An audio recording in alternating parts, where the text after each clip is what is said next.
And we're live. Welcome, everybody, here to the Lakers Lowdown podcast. I'm Anthony Irwin, writing solo today. I am the Lakers insider for Lakers Daily. Today on the show, we're going to be talking about Tyronn Lue agreeing reportedly to an extension of like $70 million over 5 years with the Los Angeles Clippers, and how that impacts the Lakers head coaching situation. We also got a new kind of wave of leaks, and reporting from the Lakers on their head coaching search. So I'll be responding and reacting to some of that, and adding some of my own context to it. We'll also be talking about James Borrego, whose name keeps on coming up in one way or another.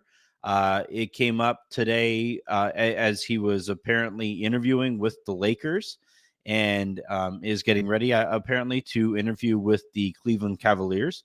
So we'll talk about that. And then we also got more assistant coach names by way of Dan Wojcicki of the LA Times. One of those names is somebody who Laker fans have been clamoring for quite a bit, Rajon Rondo. I'll discuss part of why he hadn't come up previously with Darvin Ham and why he might be coming up now. So we have all of that, plus some of your questions if you leave super comments over the course of the show. A quick reminder, please do hit subscribe on your, if you're watching on YouTube right now. And if you're watching on Twitter, please head on over to YouTube, and you can find us at youtube.com/@LakersLounge. And you could subscribe to the show there. If you guys are listening to tomorrow, or I guess today, by the time you guys are listening to this, in podcast form, please do hit subscribe wherever it is that you get your podcast, preferably at Odyssey. And yeah, we'll get going. A quick apology for the way that I sound. Again, for those of you who have kids, it's just a matter of time. As soon as they cough, you're eventually going to have a cough. If they get the stomach flu, you're going to have a rough 24 hours or so. And then you're going to deal with it yourself. That's just how this goes. I've taken my Robitussin. I have orange juice here in front of me instead of wine tonight. We are going to be fighting through this thing as best as we possibly can. Also made a little change to the background there. And I'm trying to convince my wife to let me get a smoke screen so that we can add it to the show. I don't know if she heard that. We'll see. We'll find out if I sleep on the couch tonight. But yeah, we will continue to kind of make tweaks and stuff to the presentation here. One of them being the hourglass behind me, and we'll keep on saying what we can add to it as well. Also added Avery right back there too, because she's adorable. And yeah, we'll get going though. Apparently, Woj went on, or not apparently, Adrian Wojnarowski of ESPN went on ESPN and offered up the latest on the Lakers head coaching search after Tyronn Lue signed to his extension. And here's what he had to say. Yeah, Ty Lue was never really on a part of that search. But the Lakers now are starting to bring in candidates for longer, in-depth interviews. They had a series of, I think, kind of get-to-know-you interviews with people they didn't know as well. I'm told that New Orleans top assistant James Borrego is meeting with the Lakers today in L.A. This is his second meeting. He was the head coach in Charlotte for 3 years, got progressively better each year, an elite NBA offense in Charlotte, and you saw the work he did with Zion Williamson and that team. He's a very serious candidate in this Lakers search, but they're going to bring in more. And there's going to be, I think, over the next few weeks, you're going to see, more candidates come back in and dig a little deeper with the Lakers on this head coaching job. They're nowhere close on this one. That last bit, I think, is the most notable bit, right? We'll talk about James Borrego here in a little bit, but the last bit there, that this is a revolving situation or an evolving situation. It feels like it's revolving, that we're just going to kind of on a ring around right now. But it is an evolving situation that is going to take weeks, according to Adrian Wojnarowski. And then also that they are nowhere close is certainly, I think, what the Lakers would like everybody to think. And that's just not how I view the situation. That's not to say that obviously Woj is incredibly well plugged in. Rob Pelinka has been on Woj's podcast in the past. Woj tends to break the biggest Lakers news. He's usually the first person to actually break these things. But still, we all talk to different people, and the people that he's talking to want it out there a certain way, and the other people that I talk to also want it out there a certain way. It's on everybody else, I guess, to figure out what the reality of the situation actually is. I also saw Chris Haynes was on Dan Patrick, and I couldn't find the clip before I went live here tonight. But Chris Haynes went on Dan Patrick. If you guys do find that tweet where Haynes was on there, Haynes went on there and said that he would be surprised if it was anybody else but Redick. Everything that I have heard to this point, it would still indicate that Redick is the man. Now, whether that gets announced in the next 5 minutes or after the finals, it just kind of depends on how this thing goes. And certainly, like, it would behoove if basically, let's just say, if Redick can't come to an agreement until after the finals, it would behoove the Lakers to use that time to undergo as thorough a search as they possibly can. I think that they have to balance that out with getting to work as quickly as they can with Redick. Man, do I want to? It's I am going to try to be careful here, but there's only so many ways I can say that Redick still feels like the guy, and that all of this other noise here, it was funny. Dan Wojcicki in his piece said that the Lakers, I'll read the actual graph here, and I'll be referring back to this. I'm actually going to put Dan's piece in the comments so that we can come back up to there. That is Dan Wojcicki's piece that he dropped today. But Wojcicki says, quote, "The Lakers have been very tight-lipped about the search process to date. With outside noise, a word used inside the team's building, linking them to former NBA player and current broadcaster JJ Redick." So, unquote, by the way. That's a funny graph because the noise, the reason that Redick is being considered at all is because of his connection to LeBron James via that podcast, right? You see the Cleveland Cavaliers have an opening for their job. Redick isn't interviewing for that one. Now, Redick was a finalist for the position in Charlotte, and there are some people I've spoken to who think that he actually turned that job down, though that isn't a confirmed bit of information there. But there are enough people throughout the league who feel that might actually be the case, that it makes me kind of wonder, well, if he turned that down, was he turning it down for an eventual job that he could eventually get? And lo and behold, he is still far and away the front runner now, even if we keep on getting all of this noise about James Borrego. The Lakers have to be kind of careful here with Borrego and make it appear as if they aren't just kind of stringing him along. And this is where, the reporting can be kind of tricky. The Lakers are going to want it to appear as if they are seriously considering Borrego because they want to make him Redick's lead assistant, it would appear, if they do hire, or I guess when they do hire JJ Redick. They want to bring in Borrego because he is seen as kind of Anthony Davis's guy, even though they only overlapped the 1 year in New Orleans.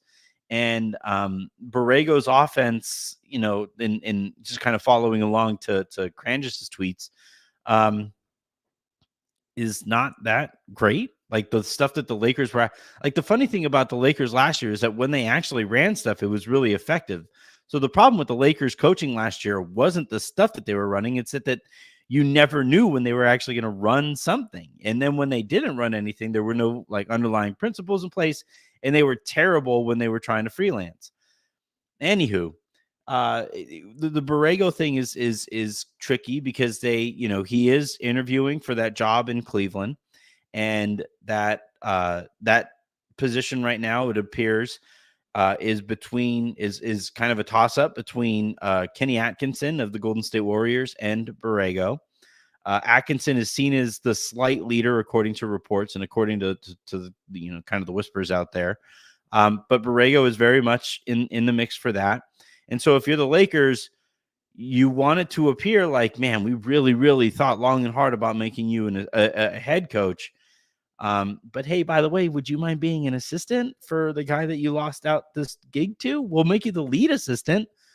And you get to coach Anthony Davis again as an assistant. So yeah, all of this is, it feels very smoke screeny. It just does. And this is the time of the year, by the way, where a lot of people lie. Like, we are getting into draft season. We are getting into free agency. We are getting into trade season. This is when everybody is out there lying to whoever they could talk to try to get those kinds of reports out there to spin things in a way that they want it to appear. And for the Lakers, they want it to appear like they're working long, hard nights on who their next head coach is going to be, that this decision hasn't been made, when, again, as I've been saying all along, it certainly feels like it's damn near close to being made. Also, like, the Lakers have to be kind of careful here with Redick and his relationship with ESPN, because he's supposed to call finals games, and the Lakers are very much a league partner and a partner with ESPN, and they're going to want to do right by ESPN. So they also are going to want to, make it look as if they are abiding those requests from ESPN as well. All of this is to say that despite all of today's reporting, I would still, just like Haynes, I would still be very surprised if it isn't Redick at the end of all of this. And I would be pretty surprised. Like, the fact that in that piece from Dan, he's trying to kind of find that balance between, they're really seriously considering Borrego. They consider it just noise that they're being tied to JJ Redick. Like, if I bang on pots and pans and I make a whole bunch of noise, that I'm going to alert people to what I'm doing there. Like, the Lakers themselves leaked that they saw JJ Redick as a Pat Riley kind of heir apparent or whatever, or he could be the next Pat Riley. You don't leak that about a guy if you want to keep things quiet. If you wanted to keep things quiet, you could have. Just don't. Nobody talked to anybody about all of this. And yet that isn't how the Lakers have done this. Every transaction period, they leak that they're all kinds of interested in all kinds of names, and it's kind of up to us to decipher what is more real than the next rumor or the next name, and relay that information out to you. And then it's up to you guys. This is where things get really, really tricky, because you have bad aggregators and bad faith aggregators out there who are, throwing out their reads of the situation based off of what we're saying without necessarily listening to it or reading it properly. And like, I don't envy people who have to go through and wade through all of these things. It is really tricky. It is really complicated. And that's just with like Los Angeles Lakers news. With like real news, like, you have all of these same problems, and then it's like actual life and death type of updates, and who knows what's going on. Like, I've noticed recently, Amazon's latest ploy to get my attention is I get some brand new exciting tornado warning every other night. We had some lightning the other night. We haven't had a tornado touchdown since I've been out here in 4 years in the area that I live, but that's how people get eyeballs to their applications. So here we are. Anyway, I do think the Borrego thing, I do think that they Wojcicki said that Borrego impressed them. That doesn't surprise me. He seems like a really, smart guy. And the Lakers are looking for somebody who has some X's and O's experience there to help JJ Redick. And I do think that he is somebody that they value here moving forward to be JJ's lead assistant. He's also the only person to this point that has been leaked as a possibility for their assistant coaching staff with prior head coaching experience. Everybody else would be really new to this deal. And that kind of worries me a little bit. But I do think that they really value Borrego. I do think that they really want him to be JJ Redick's lead assistant. And I do think that that's probably how this turns out. It's just a matter of how, and again, like I said the other day, when we get there. Is it going to be in this gap between the finals or between the Western Conference Finals and the finals? Is it going to be during the finals? Is it going to be later in the finals? Is it going to be after the finals so we can keep on this charade for a few weeks now? Who knows? But here we stand. I do really quickly want to go back to the Lue thing really quick. I was told this was last Saturday, I believe, that I released my latest for Lakers Daily. I have another one in the can here. Whenever we get more clarity on the Redick thing, we might just retool it and throw it out there anyway. But like I wrote that piece, almost a couple weeks ago now, and what I was told with Lue. Now remember, Lue is a Clutch client. So that means obviously LeBron is going to be very up to date on that. And if LeBron knows what's going on there, I would imagine that the Lakers are also going to know. The Lakers were trying to see if maybe, just maybe, Tyronn Lue would be available. And they entered this whole process with the intent to not make any kind of a decision on a head coach until they knew for sure that Lue wasn't going to happen. That isn't to say that they were waiting until him to actually, or waiting for him to actually sign that extension. They were waiting to know for sure that he was not going to be an option. And I think they knew that relatively quickly. Like I based off of my read of the situation through the sources that I have close to it, it really appears like the Lakers, checked in on it, hoped maybe, but never really saw, as Woj said there at the beginning of the clip, that Lue was never a particularly practical option here for the Lakers. Just like it would be hilarious if Mike Brown somehow became available. I don't think he's going to be. I think the Kings wind up paying him. But the Lakers have an eye on that situation too. Just see what kind of goes down over there. And that ever since it has appeared that Lue was not going to be available, Redick became their focus. As I've said now for a couple weeks, the Lakers have basically hoped to be wowed by JJ Redick whenever he interviewed. And, I think that narrative kind of got away from them a little bit. And now they're trying to backtrack a little bit and try to get things under control, especially now that they're trying to convince Borrego to be his assistant potentially. They really, and they do like the guy. I fully trust Dan when he says that he impressed them. I fully trust Woj when he says that they are seriously considering Borrego. Just not for their head coaching gig, but for Lue in particular. As I've been told kind of for a while now, Lue was not really considered, not in the way that like they didn't want Lue. They wanted Lue. It's just that they had a real good feeling that eventually, and people around the league, like nobody I spoke to, I obviously have Lakers sources, and then you have people that you talk to that are privy to situations around the league. Those league sources have very much indicated, they've been very clear, Lue was never going anywhere. So if I knew that, you could bet your ass that the Lakers knew that, and they've moved on accordingly. And the way that they moved on, at least to this point, is that, they've wanted Redick to be their guy. And we'll just see kind of what that looks like. All right. I want to go to that. I want to talk about the assistant coaching options here. So, all right. This is from, again, Wojcicki.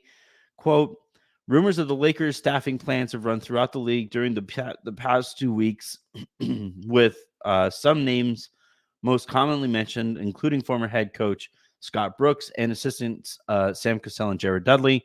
Cassell spoke to Pelinka about the Lakers head coaching position during a video call prior to this week, according to a person with knowledge of the conversation. Ex-Lakers guard Rajon Rondo has also been under consideration. All right, I'm going to come back to Rondo here at the end of the show, but Brooks is interesting. He has, more experience, I believe, than Borrego does, and I think better experience than Borrego does. He would fill a similar role on the coaching staff that as Borrego would, where he is very much an offense forward guy. My one thing there is that, like, all right, cool, you're getting your X's and O's person, perfectly fine with that. Excuse me. I would, maybe it's Cassell, but I would also like a defensive X's and O's head coach where you essentially have Redick as the CEO at the top of the staff, and then everything else is kind of delegated out.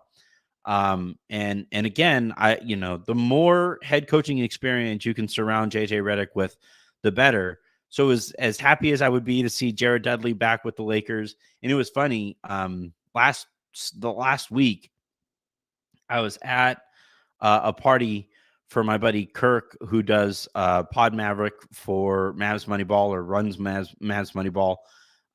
He turned 40, so I drove out to Dallas and was with a bunch of other NBA writers who all happened to be there. And while all of this was going on, I kept on saying that, like, just wait, the Jared Dudley thing is going to come next. Just wait, the Jared Dudley thing is going to come next. And now we're coming to find out that Jared Dudley is very much in that mix now as well. As much as I would like to see Jared Dudley back with the Lakers, and as much sense as Rajon Rondo makes as an assistant coach, right? Somebody who LeBron would really listen to. And as much as, like, I think Sam Cassell would be an excellent hire for the position. We'll see what his standing looks like with the Boston Celtics after they, go through the finals, however that turns out. I would, I would still like to see more head coaching experience. So I would prefer to see both Stotts and Borrego hired. I saw that David Fizdale went to Phoenix. I didn't think he was ever really going to go to the Lakers because he had previously been with the Lakers. And, I guess maybe he could have returned. I also kind of have my eye just on because Miles Simon had been with two different coaching staffs with the Lakers. So I kind of wonder if Miles Simon would go back because they really seem to like him there in the organization while he was there. So that's another name that I have my eye on a little bit here. But I would like to see, like, again, I know that people get sick of me mentioning Stan Van Gundy, but Jovan put that idea in my head, and I can't get it out of it. So I would like to see somebody with, like, legitimate multi-stop head coaching experience where they coached in multiple kinds of situations. Stan Van Gundy coached in a final series. I would like somebody with that kind of experience. And he's one of the very few people who actually check that box. Excuse me. Damn kids. So we'll see what that kind of looks like now. I don't want to keep ripping from Wojcicki's piece. I really legitimately hope that you guys read it. There's a ton there, and Wojcicki is very on top of these things. And actually, I don't want to jinx it, but I'm going to. Wojcicki is actually supposed to come on the show tomorrow night. So we'll have that conversation with him then. But yeah, the assistant coaches to this point, and this entire process to this point, has felt very player forward in a way that, like, Darvin Ham, when they hired Darvin Ham, I know LeBron tweeted about it, and I know a lot of people around the league were really happy for Darvin because he had been an assistant for so long. But that was not, like, I think Woj has said this too. That was not a decision that was made with the players in mind. It was, they really liked Darvin, and they went about it that way. And that's why I've said that I kind of see that I could see them going in a pro player direction here this time, because we tend to see them usually, they're very much, they very much overcorrect. So they went with a not very player forward hire with Darvin Ham, and not a very player forward hire in Frank Vogel. And now they're going to go in the very pro player direction here. And I could also see them basically deciding to write out the remainder of LeBron's career or tenure here by giving him, people that he really respects and would really listen to. They've tried the other stuff. Let's see what this looks like too. I'd be on board with that, but I do think that you could supplement that with more head coaching experience. And, you have 5 seats in your front row. I think you might have 6, either 5 or 6. Either way, you have 4 or 5 assistant coaches that you can have in your front row, there on the bench. I would hope that 2, if not 3 of those guys are, former head coaches with a ton of experience who can help walk JJ Redick through all of the situations that you're going to see unfold over the course of a NBA season. So we'll see what that looks like. We'll see who else gets kind of mentioned here in the coming weeks, apparently, according to Woj. But, to put a bow on it, it does still very much feel like Redick's job to lose.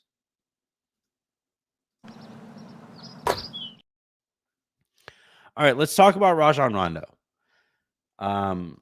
Rondo is somebody who, according to people I have spoken to, was being considered. He was going to get an interview even for their head coaching gig, and then didn't. And part of the reason that he didn't was because of his legal situations, plural. He's had 2 of them.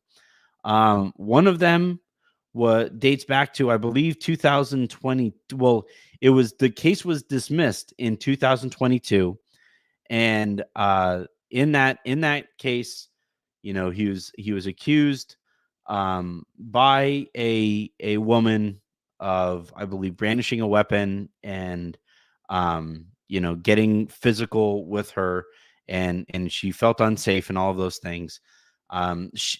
He and the victim, or the alleged victim, have since come to some kind of agreement, and the case has been dismissed. That case was dismissed in 2022.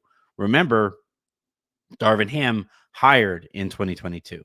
So that case, while it was still technically, I believe, open, or either still open or freshly closed or dismissed. And I don't, we saw this with the Lakers with Jason Kidd, where if that is a part of the conversation surrounding a hire, the Lakers are going to avoid that.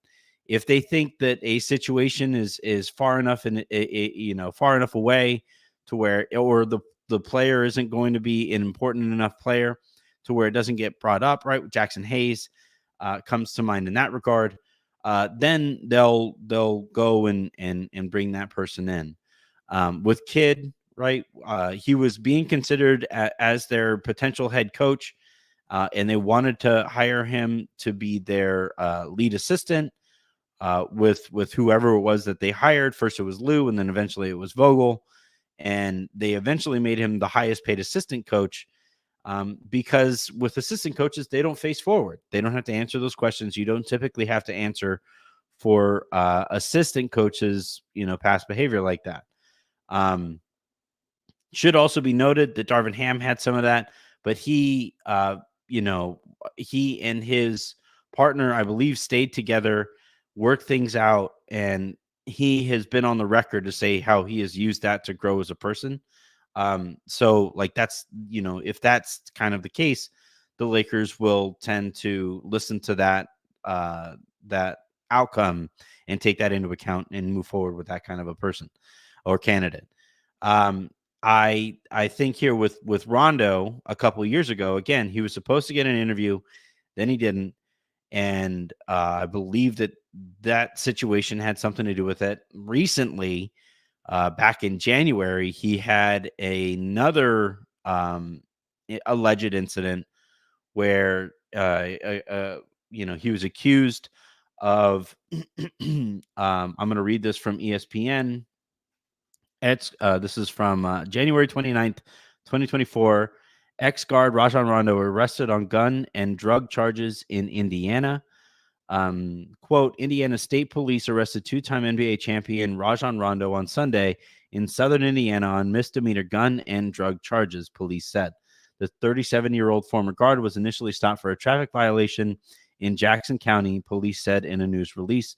An investigation began Sunday afternoon after a caller said a black 2022 Tesla was driving recklessly on I-65 South between Indianapolis and Louisville, the release added.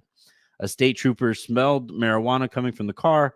In an ensuing search, found a firearm, drug paraphernalia, and suspected marijuana, according to the release.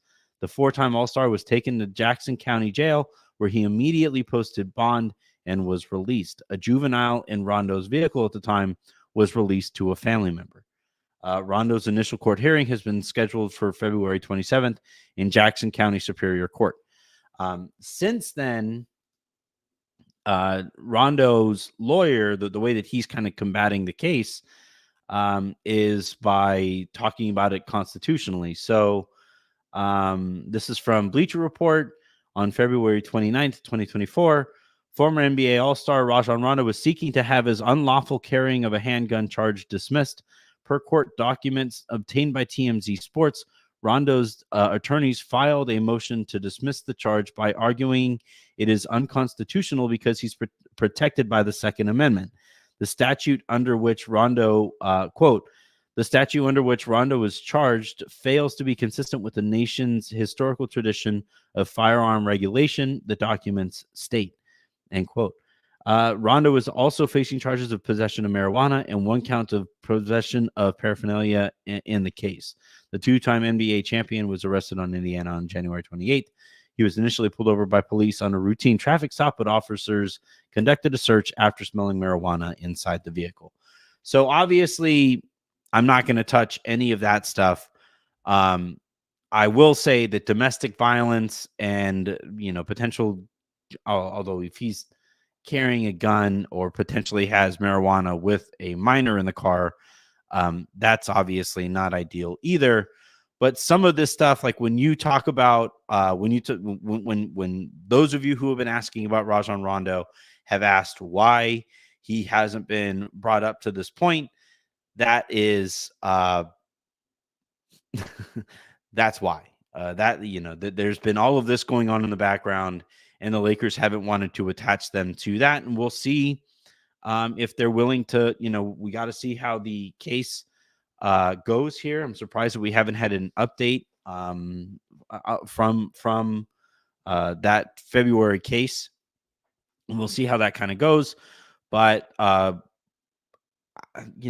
this is why, and that's why, by the way, he was not considered back in 2022, back when the Lakers hired Darvin Ham. And because look, Rondo very much has the respect of Anthony Davis and LeBron James as a basketball mind.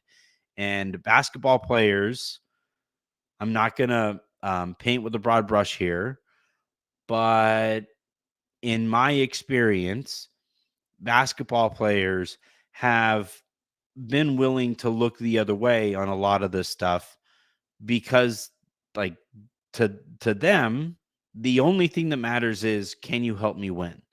And we've seen this with Miles Bridges over the course of the year. We've seen this in any number of cases where somebody's going through this and that player happens to be good at basketball, and people and athletes are willing to look past some of that so that they can have that advantage, right? So I don't really, I'm obviously not going to speculate on how true those allegations are.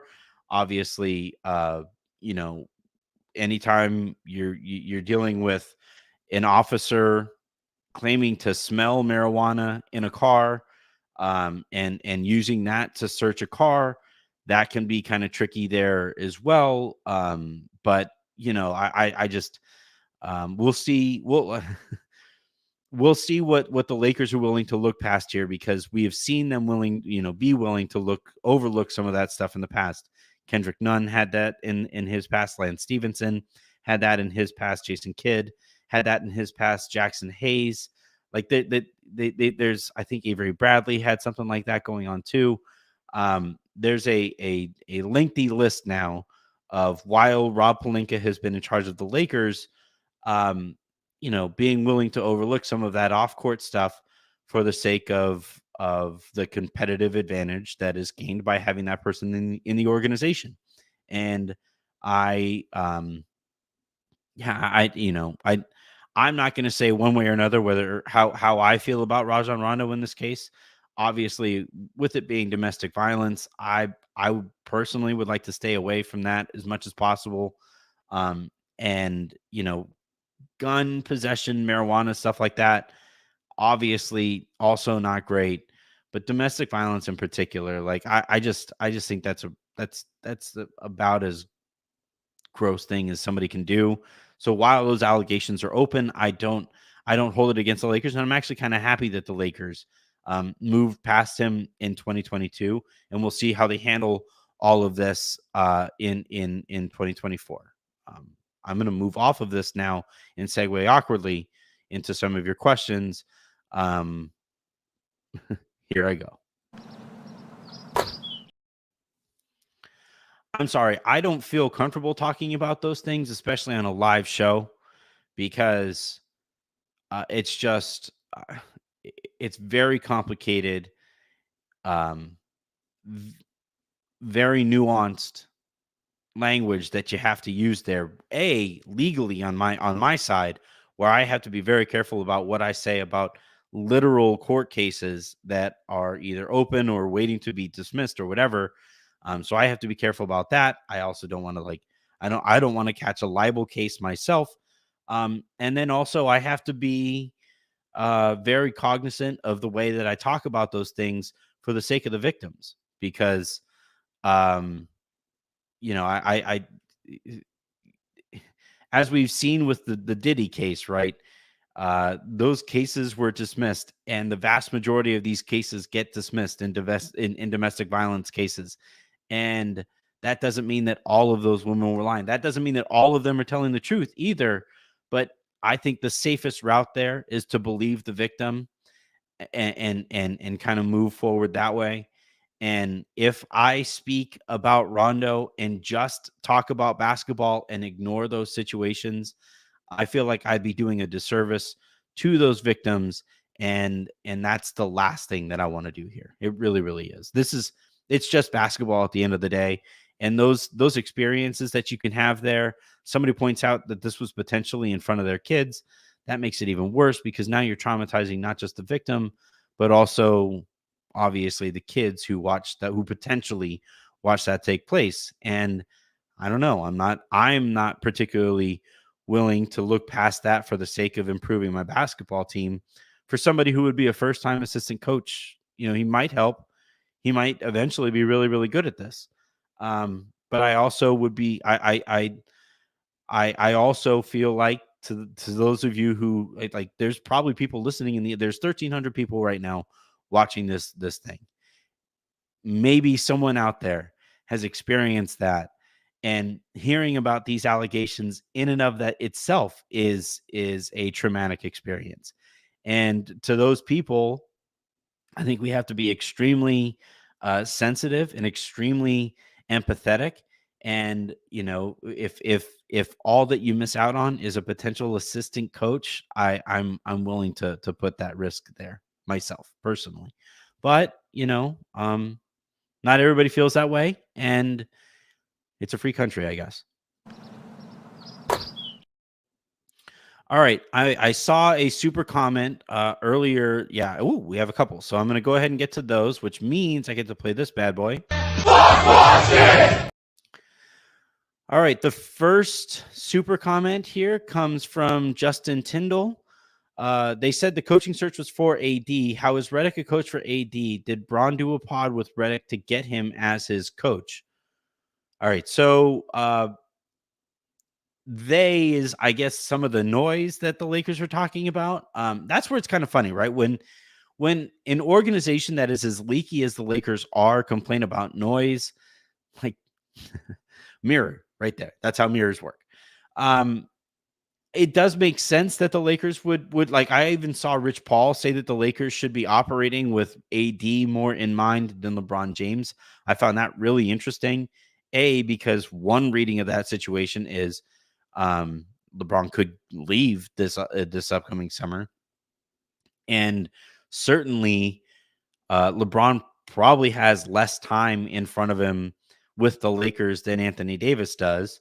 So it does make sense that the Lakers would be looking for a coach who is going to function and function with optimizing LeBron James at the forefront of their mind.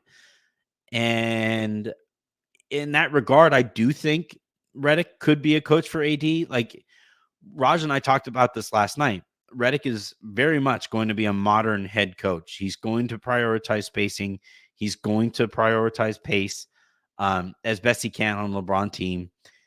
He is going to probably do a lot more switching and stuff like that on defense that also takes advantage of Anthony Davis's skill set in ways that I don't think Darvin necessarily did.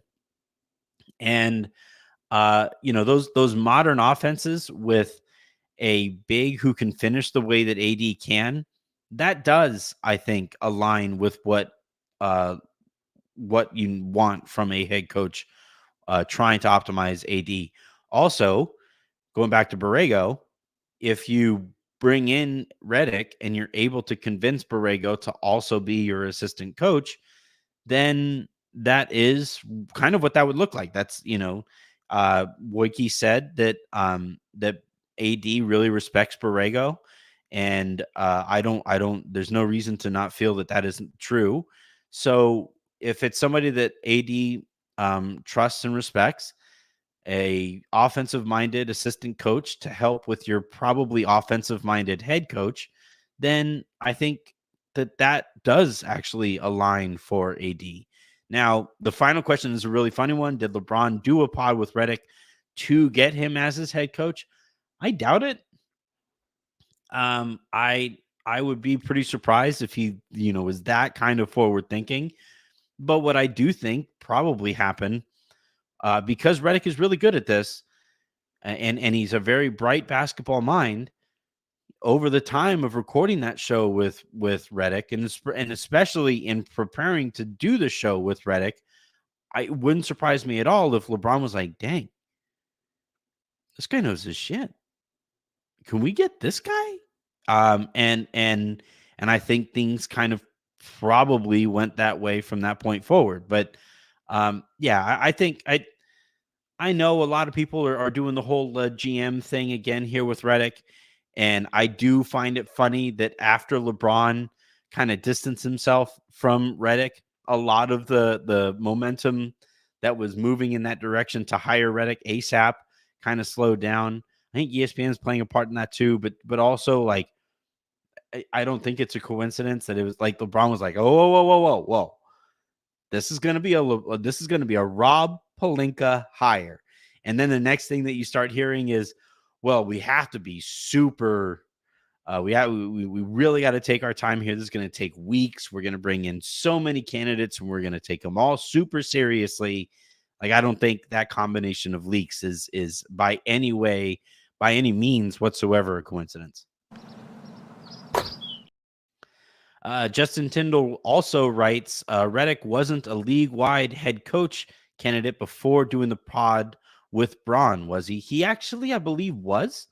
The Charlotte head coaching search took place, I would imagine, around the time that he started doing the, like, Redick. The thing with his pod with LeBron, Redick earned that opportunity by having a successful podcast over here, right? Like, he had his own production company, Old Man in the Three, which it started as Old Man in the Three podcast, and then it became the JJ Redick podcast, and then it became an Old Man in the Three production company where they brought on Nikias and Coach Steve's show. And now Old Man in the Three is also alongside Uninterrupted producing Mind the Game with LeBron. But like, that all started by or with JJ's success in this industry. And LeBron's interest in JJ Redick is very similar to the other teams' interest in JJ Redick as a potential head coach candidate, i.e. the Charlotte Hornets. And there was another team, I believe, that he was potentially considered for, I believe, last year, that I'm blanking on. But yeah, he I don't think that this all came about because of his podcast with LeBron. I do think it certainly helped everything take its next step. And I do think that Rob Pelinka saw this as an opportunity to make it look like a LeBron hire. But I do think LeBron very wisely sidestepped that and has been very intentional, saying, no. This is going to be a Pelinka thing. If this fails, don't just blame me. This was also Pelinka's idea as well. This is more Pelinka's idea, whoever it is that they bring in. The next question here, this one comes from Gabriel. JJ, a lock to be a head coach instead of Adelman. Mock trades for Jeremy Grant. Reports that the Lakers are willing to trade Vando. Feels like I woke up in hell today.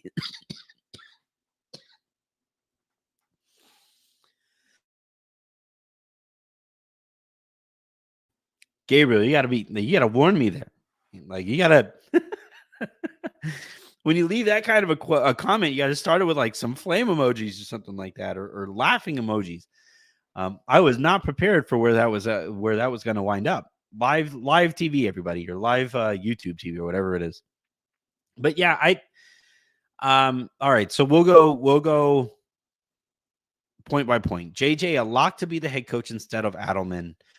I understand completely why it would piss people off that the Lakers would, say that they're prioritizing whoever they hire is going to be with AD in mind, and then basically never really seriously consider the guy who was the architect for the offense that, has helped Jokic be whatever it is, the MVP 3 out of 4 last seasons.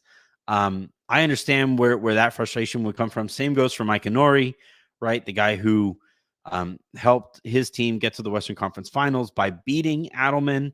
I also share that frustration. Like, it's rather annoying to me that you're getting ready to hire a rookie head coach, probably, and you're basically ignoring other 2 rookie head coaches just because they don't have links back to LeBron. It's just the process there just doesn't make very much sense to me either. I totally understand where people are coming from there. Mock trades for Jeremy Grant.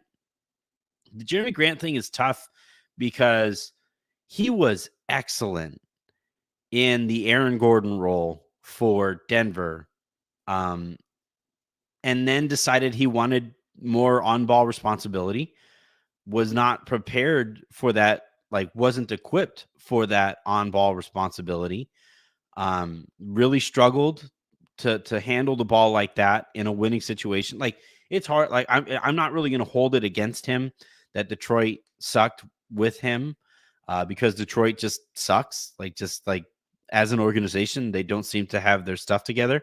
So, like, I'm not going to hold it directly against Jeremy Grant that the things went wrong there.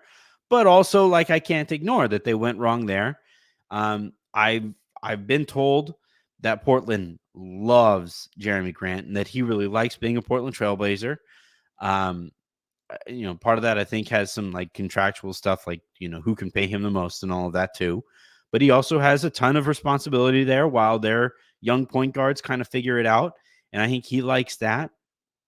And I don't know how willing or interested he would be in returning to kind of the Aaron Gordon, defend your ass off, go out and rebound, play really physical, and not spend a ton of time on the ball type of a role. Like it's hard for players to go back to that sometimes, and I can understand why there would be some hesitancy there, especially given how much you have to give up because of the contract that he's on. And like, look, I'm just not really interested in Jeremy Grant's contract. Like, so that I understand where that frustration could come from. And then the reports that the Lakers are willing to trade Vando feels like I woke up in hell today. Why wouldn't Jared Vanderbilt be tradable? Like, why? I always laugh at these, right? Because like a couple of my favorite like reports are one, Team X is, eyeing free agent or trade target Y. Like, obviously, like Aaron and I talk about this all on the show all the time. All they do is talk basketball. All they do is talk about other players in the league. So when there's like when you see the reports, the Lakers are having internal conversations about player X. Like, yeah, of course they are. They're talking about every player. At some point, every team has probably had a conversation about just about every player in the league. Like that's just how this stuff goes. If they weren't having those conversations, they wouldn't be doing their jobs. So I always kind of like say pump the brakes when you see that. Very easy way to get Lakers and player X into your headline, and those headlines tend to traffic quite well. Same can be said, by the way, about Team X is having internal conversations about trading player Y, or they have had conversations, or they are will. Oh, that's another fun one. The Team X is willing to listen to offers about player Y. Yeah. Like, in what world would the Lakers not be willing to listen to trade proposals about Jared Vanderbilt? Like, the guy, like, it was funny to see Raj, like, I hope I'm not outing him here, but Jovan happened to be watching a show, and or listening to a show or something like that, and Raj was like going through. It's really rare that a player gets the kind of contract that Vanderbilt does, while he can't dribble, can't really finish, can't shoot, can't necessarily pass either. And I was like, yeah, it might just be a bad contract. Like, and I guess like Jovan texted me and said that got him to crack up. And other people have also like Sabrina loves moments like that, because that used to be her with making that comment to Raj. And I like the Vanderbilt thing, I also wish that he had a better season last year. I also wish that he was heading into this extension with more positive playoff experience under his belt. And because those situations haven't played out that way, I also am willing to listen to any type of proposal for Jared Vanderbilt. Like, if it was Kuzma for Vanderbilt, and Vanderbilt and stuff for Kuzma, like, happily take Vanderbilt, because I don't think Washington is interested in taking Rui Hachimura back at more money. They would probably want to take back Jared Vanderbilt. And if it's like Vanderbilt and Jalen Hood-Schifino and a first for Kyle Kuzma, I don't know the numbers. I don't have them directly in front of me. It would probably take more. But if that's what it would take to get Kyle Kuzma, I would do it. I think I'm in the majority there. Like, I would do that. I would probably pretty happily do that. Same goes for every player there. Like, you could go on down the list. Hell, the Lakers, the only two players that the Lakers aren't going to be willing to listen to trade proposals for are going to be Anthony Davis and LeBron James. And even then, if some team comes to the Lakers, like we actually saw it, right? Where Jeannie Buss was like, when the Warriors said we would like to trade for LeBron James, Jeannie was like, I don't know, talk to those people. Talk to LeBron. Does he actually want to go to, like, does he want to play for the Warriors? Like, is that something he actually wants to do? Turned out no. Turned out that was not the case. So the Lakers are basically gonna like listen to offers on every player in the organization outside of maybe Anthony Davis and LeBron James. And if the San Antonio Spurs for some reason approached the Lakers and was like, hey, we'll give you Wemby for AD. What do you think? Or we'll give you it would have to probably be like Wemby for AD. The Lakers probably listened to that conversation. It's just that like that conversation probably isn't going to happen. So the Lakers are going to listen to offers on Austin Reeves. The Lakers are going to listen to offers on Jared Vanderbilt. They're going to listen to offers on Rui Hachimura and everybody down the roster from that point forward. That's their job. That's what the offseason exists for. They would not be doing their jobs if anytime some team said, all right, we're willing to trade. Or all right. So if anytime somebody called the Lakers, like, all right, I'm going to be Pelinka. I'm on the phone. GMX goes, all right, we're interested in Austin Reeves. La, la, la. Nope. No, not going to happen. Not listening. No. Shut up. Stop talking. No. Damn it. A, I don't think anybody would ever want to work with Rob Pelinka ever again. But B, like, you'd be doing yourself a disservice because there might come a deal along the way. Like if it's Donovan Mitchell, I do think if Donovan Mitchell was available for the Lakers to trade for him, that the Lakers would probably move Reeves for Donovan Mitchell. Now I think that player is really rare. We found out that the Lakers are not willing to move Austin Reeves for DeJounte Murray. And we have seen, we're far enough, away from the negotiations between the Brooklyn Nets and the Lakers for Kyrie Irving to where you're getting different versions of the story there. And like one of those versions of the story is that the Lakers could have had Kyrie for if they would have just parted with Austin Reeves and Max Christie. And I mean, they would have had to move Russell Westbrook, I guess. That could have happened back then.